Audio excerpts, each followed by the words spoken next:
ইরাকের পশ্চিমাঞ্চলে আমেরিকান ও ইরাকি বাহিনীর যৌথ অভিযানে ইসলামিক স্টেট গ্রুপের 15 জন সদস্য নিহত হন। সেখানে এই অভিযান চলাকালে 7 আমেরিকান সেনা আহত হন। আমেরিকা সেন্ট্রাল কমান্ড এ বিষয়টি নিশ্চিত করেন।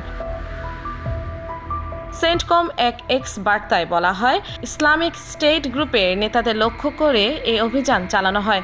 এতে আইএসের 15 সদস্য নিহত হন। সেখানে অভিযানে বেসামরিক নাগরিক হতাহতের কোনো খবর পাওয়া যায়নি। এর আগে ইরাকি সামরিক বাহিনী এক বিবৃতিতে জানায়, গোপন আস্তানা লক্ষ্য করে বিমান হামলা চালানো হয়। এরপর দেশটির মরুভূমি ও গুহায় অভিযান চালানো হয়।